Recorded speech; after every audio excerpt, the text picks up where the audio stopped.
Section A, question number 2. This is a role play. The script is about the critical reflection and teaching. Good afternoon. I'm excited to have this discussion on critical reflection and teaching. It's a practice that plays a vital role in our profession development. Before we dive in, what's your understanding on critical reflection? I see. It is a process of thinking deeply about our teaching practices, questioning assumptions, and considering how our decision impact in our learning outcomes. Absolutely.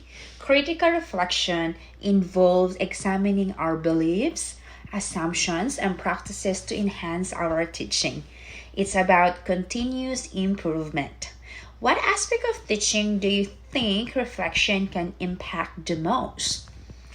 I believe it's greatly impact classroom management, instructional strategies, and even our interactions with our children and our colleagues.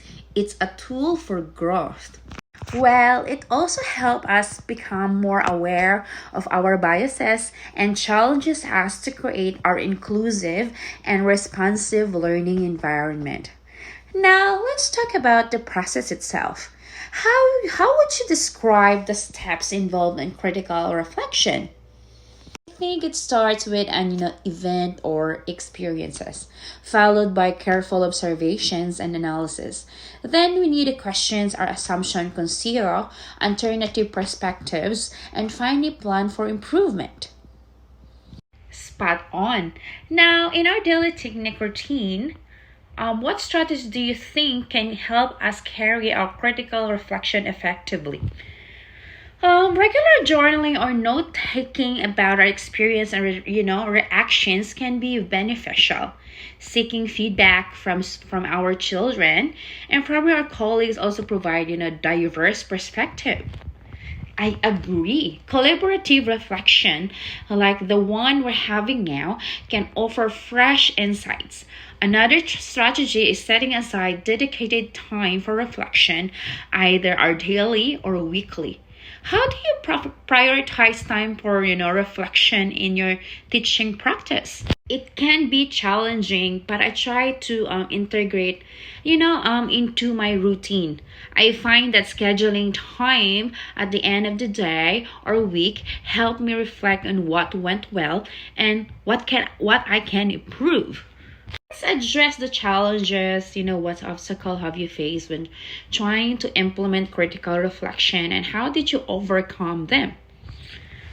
Time constraint and fear of confronting personal biases have been challenging.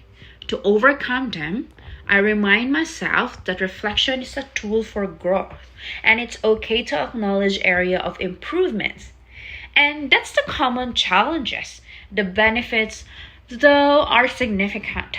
How do you think critical reflection contributes to our professional development and ultimately to our children's success? It helps more intentional in our teaching, fostering a continuous learning mindset. This in turn positively impacts student engagement and achievement. Absolutely. Before we conclude, any final thoughts of strategies you'd recommend to fellow educators for effective critical reflection? Encourage a culture of reflection within the school where educators can share experience and insights. It's promote, supportive and collaborative environment. Excellent point. Let's commit to incorporating critical reflection consistently. Thank you for this insight and discussion. Role play effectively explore the significance of critical reflection in teaching, discussing in steps, strategies for implementation, challenges faced, and overall benefits. The conversation aimed to encourage culture of reflection within the educational setting, fostering continuous growth and improvement among educators.